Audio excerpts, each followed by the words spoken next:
चलो हो गया, चलो मेरे वाले में चला दो। ये लो कमेंट दिखाओ, ठीक है। करना चाहते हो तो रास्ता निकाल लोगे। लो अच्छा इसमें चला दिया क्या? नमस्कार। तेरा फोन ले बैठा था मैं। दिनेश सोलंकी फूल भेजे है ये तू, बढ़िया ले लिया। सर दूरीना पर इंडियन हिस्ट्री बंद क्यों कर दी? कब कर दी? आज अभी तो लेके आया हूं, गुप्त काल करवा के आया हूं। चल रही है जेबी टॉय चल रही है। 2 दिन तो छुट्टी थी ना। अगर तुम सच में कुछ करना चाहते हो चलो 1 के होते ही जल्दी से हो जाते हैं 1 के, फिर अपन पढ़ाना शुरू करेंगे। इंपॉर्टेंट टॉपिक भी है और बताएंगे पुलिस में क्या प्रश्न आया था, कैसे आए थे, वो सारे बता देंगे। और ये टॉपिक जो है आज का, ये रीट में भी लगता है, सब में ही लगता है। ये फर्स्ट ग्रेड में लगता है, रीट में लगता है, पुलिस पटवार सब में आता है, चाहे दिल्ली पुलिस हो सब में आता है। अच्छा हो गए 1 के, चलो शुरू करते हैं। अब मैं कमेंट नहीं देखूंगा और अब मैं शुरू करता हूं। क्या चल रहा है अपना? चाहे तो मैं इसे भक्ति काल नाम दे देता हूं। यार बहुत आवाज आ रही है, गेट बंद करो। और या फिर इन्हें संत या संप्रदाय नाम दे देता हूं मैं, एक ही बात है। ये एक ऐसा टॉपिक है जो हर एग्जाम में आता है। और पीछे इससे पीछे वाली राजस्थान पुलिस में तो बड़ा टफ आया था, उसने 4 नाम दे दिए थे, कबीर, तुलसीदास, रेदास, ऐसे 4 संतों के नाम देके और उनका कर्म पूछ लिया था कि पहले किसका जन्म हुआ, बाद में किसका जन्म हुआ, इस तरीके से थे। तो बड़ा ही इंपॉर्टेंट टॉपिक है। तो सबसे पहले तो हम बात करते हैं कि हम भक्ति करते क्यों है भाई, कारण क्या है भक्ति? तो सीधा सा कारण है जीवन मरण के लफड़ा छुड़वाने के लिए कर रहे हैं। यानी भक्ति जो की जाती है वो मोक्ष प्राप्ति के लिए की जाती है। मोक्ष क्या होता है? मोक्ष होता है, कहते हैं कि आदमी 84,000 योनियों में भटकता है, ये वो, इस मोक्ष से आपको पीछा छुड़ाना है। बार बार कौन आए यार, इतना लफड़ा कौन करे बार बार आने का? तो एक बार में ही करके पीछा छुड़ाओ ना, तो वो क्या होता है? वो मोक्ष होता है। यानी जन्म मरण का पीछा छुड़ाना ही तो मोक्ष है। तो भाई मोक्ष सर कैसे प्राप्त करें? मोक्ष आप 3 तरीकों से प्राप्त कर सकते हो। 3 प्रकार से आप भक्ति कर सकते हो भगवान की। कौन कौन से प्रकार है सर? पहला है ज्ञान, दूसरा है कर्म और तीसरा है भक्ति। 3 प्रकार की है भाई। सर ज्ञान आपको खुद प्राप्त करना है। अगर आप भगवान की भक्ति करोगे तो इंगला नाड़ी पिंगला नाड़ी से मिल जाएगी, ऐसा कुछ आता है। और जब वो नाड़ी मिल जाती है तब परम ज्ञान की प्राप्ति होती है। तो स्वयं ही ज्ञानी हो जाता है आदमी। जैसे आपने देखा होगा अपने वाल्मीकि जी है, तो वाल्मीकि जी ने भक्ति की और भक्ति से उन्हें ज्ञान प्राप्त हो गया, ना कि किसी को गुरु बनाया उन्होंने। तो वो होता है ज्ञान। यानी आप अगर ध्यान लगाओगे तो आपको ऑटोमेटिक ज्ञान हो जाएगा, वो होता है ज्ञान। यानी इसमें आपको स्वयं ही भगवान का ज्ञान प्राप्त करके, भक्ति करके और अन्य लोगों तक उस ज्ञान को पहुंचाना है, वो है ज्ञान। पर्सन यहां से कोई पुटअप नहीं होता है, आगे चलेंगे। अभी पर्सन पुटअप नहीं, अभी भूमिका बना रहा हूं मैं। और इसके बाद में है कर्म। अच्छे कर्म करो। अगर अच्छे कर्म करोगे तो फिर आपको मोक्ष की प्राप्ति होगी। और भगवान कृष्ण भी श्रीमद् भागवत गीता में किसको महत्व देते हैं कि हे पार्थ, हे अर्जुन, हे सव्यसाची, हे गांडीव, हे गुडाकेश, हे धनंजय, हे अर्जुन, कर्म करो। तो उसमें भी उन्होंने किसको महत्व दिए? कर्म को। तीसरा जो अपना प्रकार है वो है भक्ति। यानी भक्ति के अंदर क्या करता है? आपको भगवान की पूजा अर्चना वगैरह करनी है। और फिर ये मोक्ष का सबसे इजी तरीका ये है, सबसे सरल तरीका ये है। तो आप जो शाम को भगवान के सामने जो भी करते हो, आरती वगैरह और करते हो, मंदिरों में जाते हो, तो ये सबसे इजी तरीका है और यही सही रहता है, जिससे आप सांसारिक लोक से भी जुड़े रहते हो और भक्ति भावना भी जुड़े रहते हो। तो ये है भक्ति का तीसरा प्रकार। तो यहां से भी किसी प्रकार का कोई पर्सन पुटअप नहीं होता है। चलो फिर आगे चलते हैं। क्या कमेंट आ रहे हैं भाई? 1 मिनट देखता हूं। मोक्ष दोनों मिले भैया, बहुत दोनों मिले। बात तेरी शानी है, ठीक है। चलो थोड़ी सी पर्सन जो बनता है वो भक्ति से बनेगा।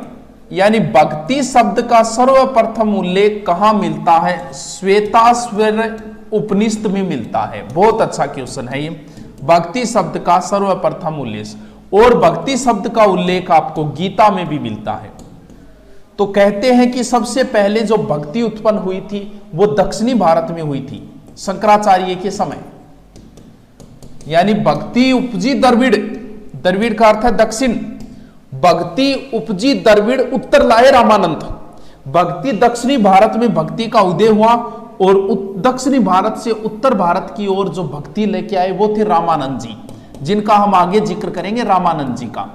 तो रामानंद जी प्रसिद्ध संत है, आगे जिक्र करेंगे, यहां नहीं करेंगे। बस यहां ये कह सकते हैं उत्तर भारत और दक्षिणी भारत के मध्य सेतु का कार्य किसने किया? रामानंद जी ने किया। तो भक्ति उपजी द्रविड़ उत्तर लाए रामानंद, यानी भक्ति दक्षिणी भारत में भक्ति का उदय हुआ था और दक्षिणी भारत से भक्ति को उत्तर। अब आप देखोगे ना, तो जितनी भक्ति भावना हमारे दक्षिणी भारत में उतनी उत्तर भारत में नहीं। आप कभी मराठी फिल्में देखना, उनमें सबसे ज्यादा भक्ति भावना दिखाई जाती है, देवियां देवता, वो जितने भी है कर्मकांड वगैरह सारी चीजें आपको दक्षिणी भारत की मराठी फिल्मों में मिलेगी। तो भक्ति जो है वो दक्षिणी भारत में ज्यादा है, उत्तर भारत में कम है दक्षिणी भारत की बजाय। तो भक्ति उपजी द्रविड़ उत्तर लाए रामानंद। ठीक है गुरु जी। अब भक्ति के सर प्रकार भी तो होते होंगे? हाँ बिल्कुल होते हैं। भक्ति के हम प्रकारों का भी जिक्र करेंगे। आराम से जुड़े रहे बढ़िया तरीके से। संत संप्रदाय में बेरोजगारों के कुल देवता, ठीक है ठीक है। राजस्थान का एकमात्र मंदिर, अब क्या प्रश्न पूछ ले, प्रश्न ही नहीं रुक रहे भाई।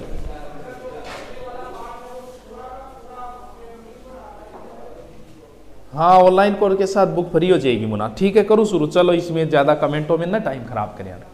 चलो बाद में होते रहेंगे, लास्ट में आपका कोई कंफ्यूज कोई हो तो ये देखते रहेंगे। देखो भक्ति दो प्रकार की होती है। कौन कौन सी? एक तो भक्ति होती है सगुण। कौन सी? सगुण। एंड सेकंड भक्ति इज निर्गुण।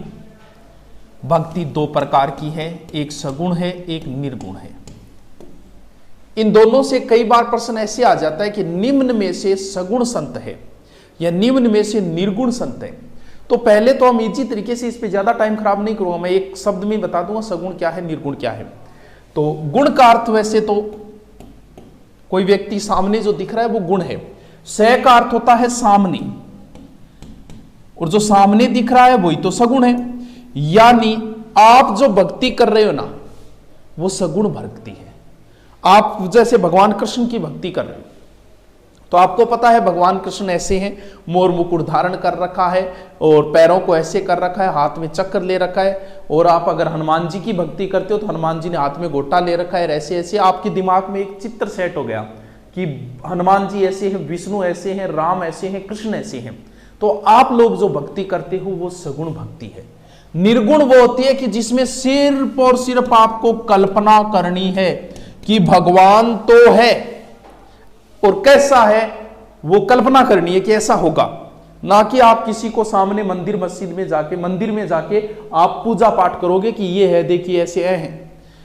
अब ज्यादा निर्गुण भक्ति ज्यादा नहीं चल पाई। क्यों? इसलिए नहीं चल पाई, आपको सीधा मैं एक उदाहरण दूं। जैसे मैं आपसे ये कह दूं कि मेरे गांव में एक लड़की है, बहुत ज्यादा सुंदर है, ये है वो है, क्या आपको उस लड़की से प्रेम हो जाएगा? जाहिर सी बात है नहीं होगा। जब तक आप नहीं देखोगे तो आपको प्रेम कैसे होगा? जब आपको यही नहीं पता कि आपका भगवान है कैसा, तो आपको भाई हाँ इच्छा हो सकती है कि यार गुरुजी कह रहे इतनी सुनिए तो आप देखा, इच्छा हो सकती है। 1000 में से 2 व्यक्ति कर सकते हैं उसे बिना देखे प्रेम, लेकिन 998 लोग तो जब देखेंगे किसी को तो ही प्रेम कर पाएंगे। तो ये भक्ति ज्यादा चली है सगुण भक्ति, निर्गुण भक्ति ज्यादा नहीं चली। और एक फिल्म का एक डायलॉग है कि तुम लोग अगर लोगों से अपना धर्म छुड़ाओगे तो लोग तुम्हें अपना धर्म बना लेंगे। और यही बात सत्य है। निर्गुण संतों ने लोगों को बताया कि भगवान निराकार है तो लोगों ने उन्हें ही भगवान मान लिया।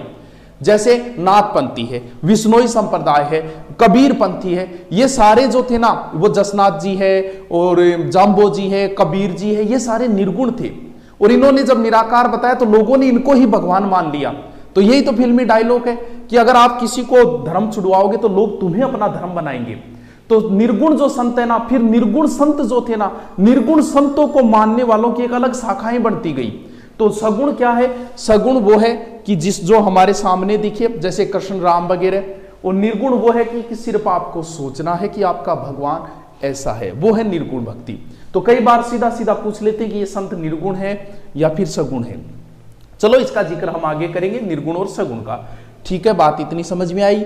अब आगे चलते हैं। चलो कुछ नाम लिखो तो बाद में आ जाएंगे, निर्गुण और सगुण को बाद में बता दूंगा मैं एक बार। हाँ, अगर इनका डिवाइजेशन करें तो हम आगे भी डिवाइजेशन कर सकते हैं अगर आप चाहो तो। जैसे सगुण की भी दो शाखाएं कर सकते हैं हम, एक रामाश्रयी यानी जो राम को मानने वाले हैं जैसे तुलसीदास, और एक कृष्णाश्रयी यानी कृष्ण को मानने वाले हैं जिसमें सूरदास है, मीरा है। ये यानी सगुण भक्ति को भी आगे हम दो पार्टों में बांट सकते हैं। समझ गए बात? सगुण भक्ति को दो भागों में बांटेंगे आगे। तो दो भागों में एक तो हो गई रामाश्रय शाखा जिसमें तुलसीदास वगैरह, और कृष्णश्री, कृष्ण को मानने वाले ज्यादा हुए लोग, राम को मानने वाले गिने चुने लोग ही हुए हैं। चलो ठीक है। और निर्गुण भक्ति है तो निर्गुण का जो मुख्य संत है वो कौन है? निर्गुण में मुख्य संत का नाम आता है तो वो है कबीर जी। समझ गए बात? हाँ, कोई समस्या? चलो एक मिनट, कोई प्रश्न है क्या? चलो क्या आगे?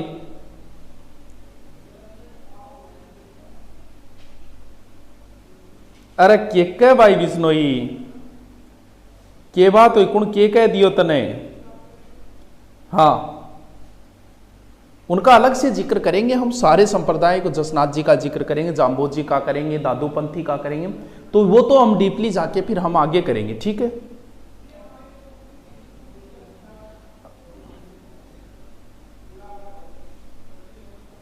कोई समस्या है यहां तक? अरे तेरा नाम के लिया बेटा। चलो शुरू करें। चलो यहां तक किसी को कोई समस्या? आसाराम बापू कौन से गुण का था? विजय बढ़ाना। आसाराम बापू वैसे तो कृष्ण बनता था ये। चलो छोड़ो, कभी फिर जिक्र करेंगे बापू का। देखा होगा डांस करता था ये। हाँ, लेकिन वो तो पकड़ा गया, वरना लोग इसे ही बना देते। चलो देखो, करें शुरू आगे। हाँ,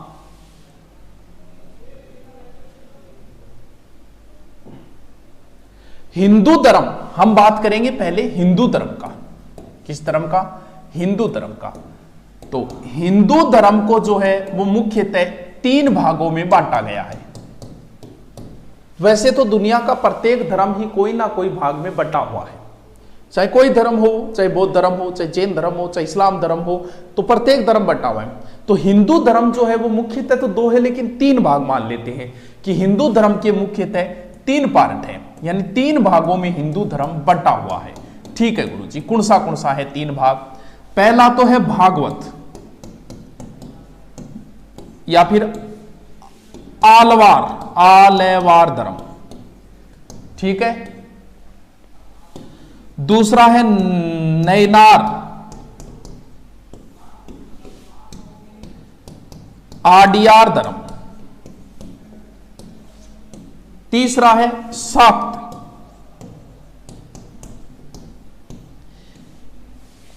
कौन कौन से? भागवत का मतलब भागवत भगवान कृष्ण का जिक्र है। इसका मतलब कृष्ण किनके अवतार थे? विष्णु के अवतार थे। विष्णु अलग जिक्र करेंगे इनका। विष्णु के अवतारों को मानने वाले भागवत या आलवार धर्म है। हमारे तीन मुख्य देवता है। कौन कौन से?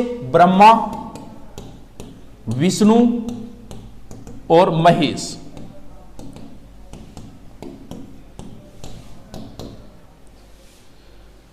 अगर हम सही देखें तो हमारे तीन देवताओं में सिर्फ एक ही देवता अवतार लेता है। कौन सा? विष्णु। विष्णु के 10 अवतार माने गए। शिव वैसे तो नहीं है शिव की किसी के जन्म लेके अवतार ले, लेकिन उनके कुछ अवतार अलग टाइप से माने गए, जैसे हनुमान जी है और है, वो अलग टाइप से माने गए। तो वैसे देखें तो अवतार विष्णु ही लिया करता है पृथ्वी के ऊपर। जब भी पाप बढ़ता है तो भगवान विष्णु अवतार लेते हैं। तो ये जो तीन देवता है, और शिव को मानने वाले आडियार कहलाते हैं, जो शैव धर्म को मानने वाले। शाक्त का अर्थ क्या होता है? शक्ति होता है। शक्ति यानी देवी, यानी देवियों की पूजा को मानने वाले। जैसे हमारे राजस्थान में राजपूती कल्चर में देवियों का पूजन सबसे ज्यादा होता है। तो देवियों को मानने वाले जो होते हैं वो क्या होते हैं? शाक्त होते हैं। ठीक है, अब हम आगे प्रत्येक का एक एक का वर्णन करेंगे। सबसे पहले मैं वर्णन करता हूं किसका? भागवत का। दोनों साइड खोल, भागवत, दोनों साइड खोल, भागवत बराबर, हाँ ठीक है। केकोर है साक्त, साक्त का मतलब शक्ति होती है, देवी होती है। प्रजामंडल कराओ, अरे तो पहले यो तो पढ़ ले बेटी का बाप। हाँ अलवारों की संख्या 12, चलो इनका जिक्र करेंगे, अभी कर लेता हूं मैं, ठीक है। सारा डिटेल कर रहे हैं भक्ति का। भक्ति में सिर्फ मैं राजस्थान नहीं लूंगा, इंडिया लेवल भी साथ में लूंगा। इंडिया के जो भी है कबीर वगैरह, तुलसीदास वगैरह जो जाने जाते हैं उन सब का जिक्र करेंगे, ठीक है। हाँ देखो, भागवत कह दूं या फिर आलवार कह दूं, यानी ये कौन है? भागवत का मतलब भगवान विष्णु, ये विष्णु के अवतारों को मानने वाले हैं। और भगवान विष्णु ने अभी तक सृष्टि पर टोटल 10 अवतार लिए हैं। कितने अवतार लिए हैं? 10 अवतार। सर कौन कौन से हैं थोड़ा सा बता दो, चलो मैं बता देता हूं। पहला अवतार है उनका मत्स्य अवतार, दूसरा है कुर्म अवतार, ठीक है गुरु जी, तीसरा है वराह अवतार, चौथा है नरसिंह अवतार, पांचवा है वामनावतार, ठीक है गुरु जी, और छठा है परशुराम अवतार, और सातवां है राम का अवतार, रामावतार, और आठवां राम के बाद हुए कृष्ण, कृष्णावतार, और भगवान कृष्ण के बाद हुए बुद्ध, बुद्धावतार, और अभी तक 10वां हुआ नहीं है जिसका नाम है कल्कि अवतार। सर इनका थोड़ा थोड़ा एक एक दो बातें जहां से प्रश्न पुटअप नहीं होंगे दिमाग में सेट करने के लिए बता रहा हूं, एक एक दो बातें मैं इनकी आपको बता रहा हूं। 10 अवतार लिए भगवान विष्णु ने।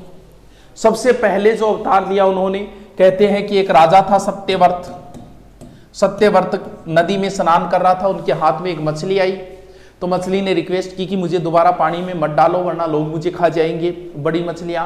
तब वो मछली को घर लाके एक बर्तन में रखा, बर्तन में वो आई नहीं, बड़ी हो गई, तब उसे तालाब में रखा, तालाब में बड़ी हो गई। तब उसके समझ में आया कि लोचा कुछ और है, उसने कहा कि बात क्या है, ऐसे कैसे बढ़ रही है।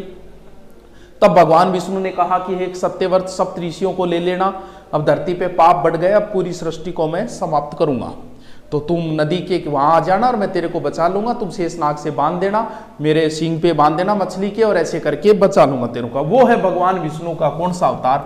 मत्स्य अवतार, ठीक है गुरु जी। दूसरा अवतार कौन सा है? कुर्म अवतार। अगर आपको पता हो तो सूर्यमल मिशन ने कछुआओं को कुर्मवशीय भी कहा है। वैसे कछुआ जो है वो भगवान राम के पुत्र कुश के वंशज माने जाते हैं, लेकिन उन्हें सूर्यमल मिशन में कुर्मवशीय कहा है। कुर्म क्या है? कुर्म को ये मान लो, कुर्म को कच्छेप भी बोल सकता हूं मैं, कच्छेप अवतार। यानी भगवान विष्णु ने समुद्र मंथन के समय कछुए का अवतार लिया था। मंदराचल पर्वत को और ला रहे थे, तो समुद्र में मंदराचल पर्वत डूबने लग गया, तब भगवान विष्णु ने कछुए का रूप धारण किया, कछुए का अवतार लेके मंदराचल पर्वत कछुए के ऊपर रखा गया, फिर उसका मंथन किया गया। वो कौन सा अवतार था? वो कुर्म अवतार था भगवान विष्णु का, ठीक है गुरु जी।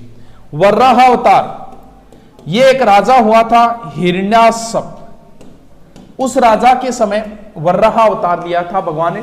कहते हैं कि ये जो राक्षस था इसने पृथ्वी को क्या किया? पृथ्वी को ले जाके समुद्र में छुपा दी, तब ब्रह्मा के कहते नाक से, और ये अवतार हुआ वराह अवतार, जिसमें भगवान विष्णु के मुंह के आगे ऐसे 2 सींग निकले हुए हैं।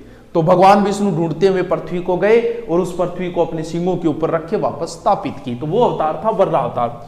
नरसिंह अवतार के बारे में जानते हो, हिरण्यकश्यप और उसके पुत्र प्रहलाद को वो मारा करता था, तो प्रहलाद को बचाने के लिए जो अभियोड़ी आ रही है वो इसी से संबंधित है, क्योंकि हिरण्यकश्यप को एक वरदान भी था, अगर आपको पता हो तो।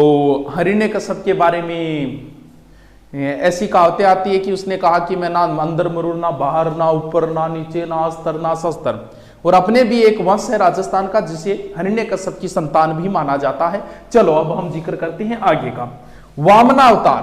तो वामना अवतार आप समझ गए कि वामन भगवान विष्णु ने, वामन का अवतार कितने नंबर है? 5 नंबर। भगवान विष्णु ने ये प्रहलाद का जो पोता था ना, वामना अवतार प्रहलाद का पोता था बाली, बाली ने अपने गुरु शुक्राचार्य की मध्यस्थता से कहते हैं कोई सौरव को जीतने की चेष्टा की, तब भगवान विष्णु वामन अवतार धारण करके आए, छोटे से अवतार। उसने कहा कि 3 बीघा तीन पैरों को मैं रख सकूं, इतनी मुझे जमीन दे दे। शुक्राचार्य समझ गए कि भगवान विष्णु, उन्होंने मना किया कि रहने दे यार, काई का 3 बीघा दे रहा है तू, रहने दे। लेकिन बाली बोला कि दूंगा मैं, बोल ले लो 3 बीघा। तब कहते हैं कि उसने एक पैर से पृथ्वी को और दूसरे पैर से पता नहीं पाताल, और तीसरा पैर कहाँ रखूं, नाप ली मैंने तो पृथ्वी, बोल भी मेरे सर पे रख दो, और कहाँ रखोगे, तो सर पे दबाया दबाते वो भूमिगत हो गया। ऐसी कोई कहानी आती है। तो वो कौन से अवतार है, वो भगवान विष्णु के वामना अवतार है। ठीक है गुरुजी।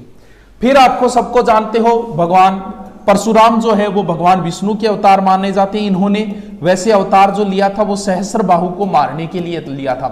सहस्र बाहु वो है जिसकी हजारों भुजाएं हैं, तो सहस्र बाहु को मारने के लिए। वैसे राम और राम जो अवतार हुआ है उस समय परशुराम जी भी थे, और वो कहानी आती है कि भगवान राम ने जो धनुष तोड़ा था शिव का, तब परशुराम जी आ गए, क्रोधित हुए।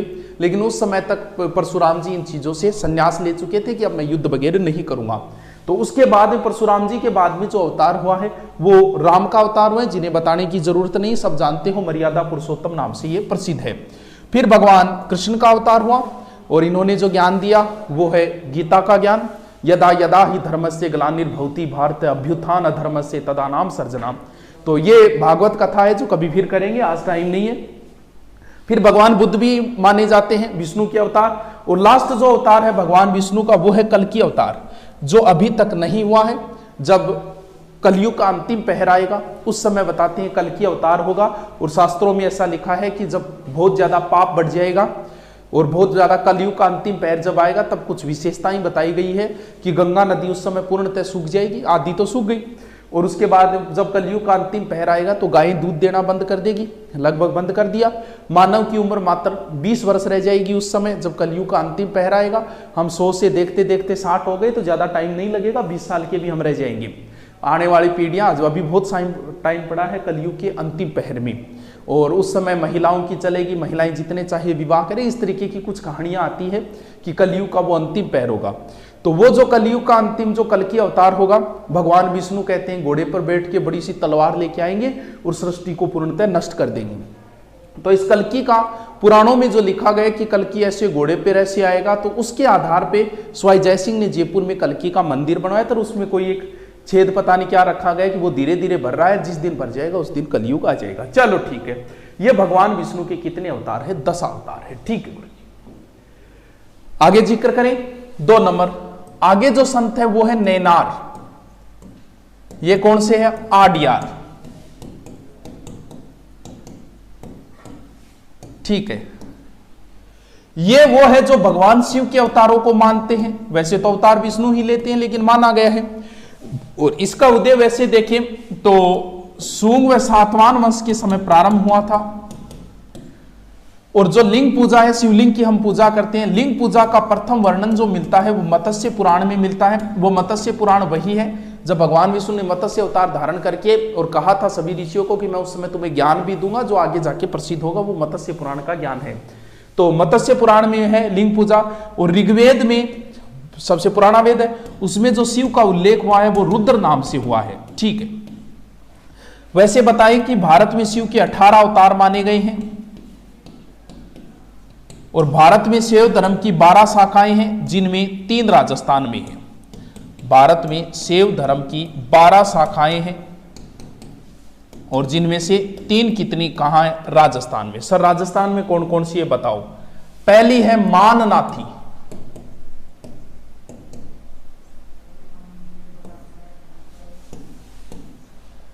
एक मिनट में देख लेता हूं, किसी की कोई कंफ्यूज हो।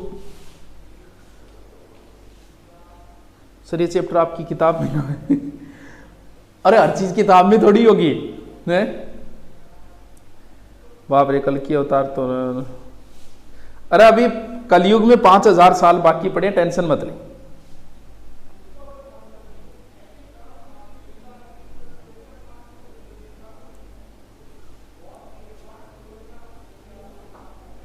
कौन जाने कब मौत का पैगाम आ जाए। अरे शायर तेरी की बात है।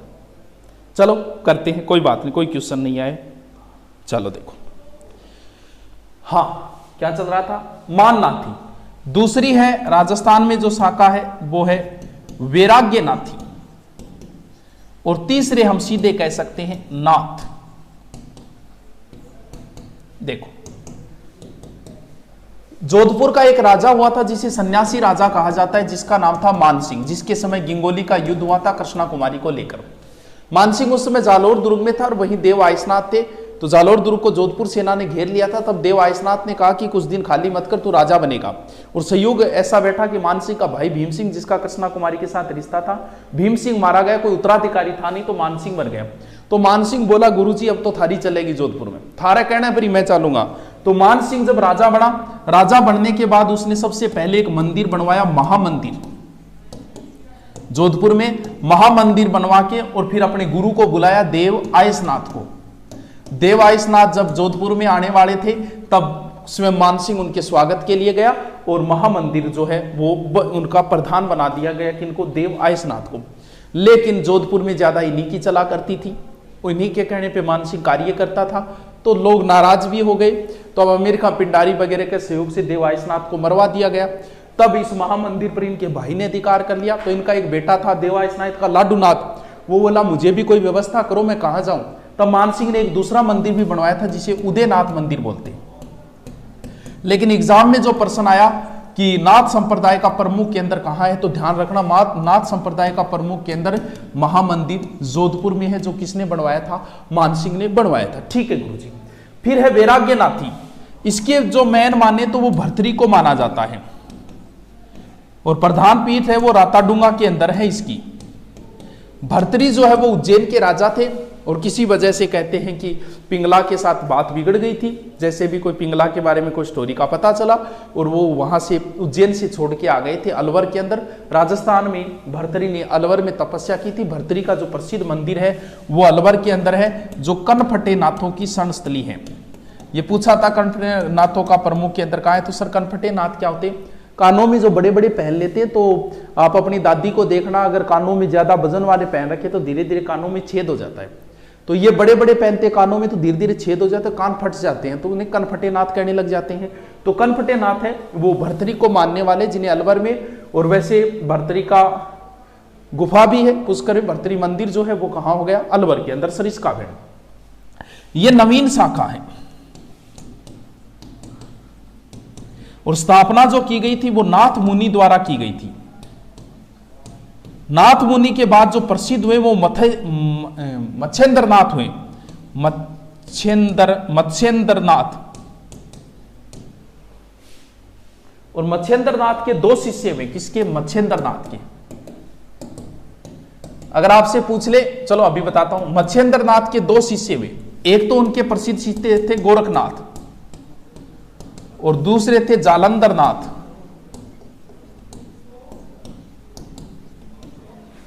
अगर आपसे पूछ ले कि किस संप्रदाय ने सबसे ज्यादा नारी की निंदा की है, नारी जो है वो भक्ति मार्ग में बाधा है, ये किसने कहा कि सबसे ज्यादा इस नारी का विरोध कौन सा करता है, तो बताइए कमेंट में। बहुत देर हो गई मुझे भी बोलते हुए, आप ही बताइए, बताइए नारी की सबसे ज्यादा निंदा किसने की है।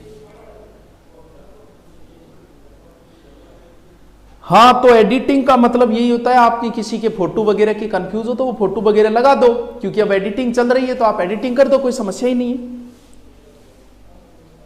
सर मुझे एक परी से प्यार हो गया, उसे प्रपोज कैसे करूं, ए भगवान, चरण की नहर है तेरा, बताइए।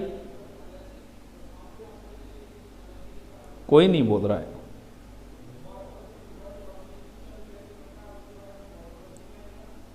चलो कोई नहीं, अनाथ है बिल्कुल, नाथ संप्रदाय ने नारी की सबसे ज्यादा निंदा की है। चल देखो, एक तो गोरखनाथ है, और गोरखनाथ ने कौन सा योग चलाया था, हठ योग, बहुत प्रसिद्ध है भाई हठ योग। और जालंधरनाथ है, इनकी जो प्रधान पीठ है वो जालोर के अंदर है। जालोर में इन्होंने नाथ पीठ की स्थापना की थी। सर हठ योग क्या होता है, हठ का अर्थ होता है जिद। अगर आप भगवान को प्राप्त करना चाहते हो तो जिद पे अड़ जाओ।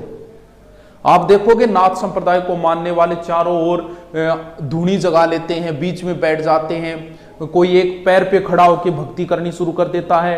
तो इस तरीके से वो करते हैं कि इतना जिद करो कि भगवान को तुम्हारे सामने प्रकट ही होना पड़े, वो होता है हठ योग। यानी आपको भगवान को हठ से प्राप्त करना है, जिद से प्राप्त करना है कि हाँ मैं भगवान को प्राप्त करके रहूंगा, भले इसके लिए मुझे कितनी कठोर तपस्या करनी पड़े। वो होता है हठ योग जो गोरखनाथ जी ने चलाया। और जालंधरनाथ ठीक है, नाथ संप्रदाय के मंदिर को आसन ठीक है। हाँ गोरखनाथ के, हाँ क्या हुआ, टाइम हो गया? हाँ टाइम हो गया। चलो तो फिर हम शेष टॉपिक कल पढ़ेंगे, कल हम इससे आगे का चैप्टर लेंगे। और यहां तक आप दोबारा देख लेना। वैसे ये भक्ति काल चल रहा है, इसमें थोड़ा बहुत कुछ अलग तरीके का कोई बात बता दी जाए तो उसको सीरियसली मत लेना, क्योंकि पहली बात तो ये कि कुछ बातें हमें नहीं पता होती, हम तो पढ़ने के आधार पे करते हैं, तो उससे कोई एक्स्ट्रा न लेवे, क्योंकि ये भक्ति आंदोलन धर्म से जुड़ी हुई बातें, तो पहले ही मैं माफी मांग लेता हूं इसके लिए। ओके, कल मिलते हैं फिर भक्ति काल के आगे के पार्ट से, ठीक है।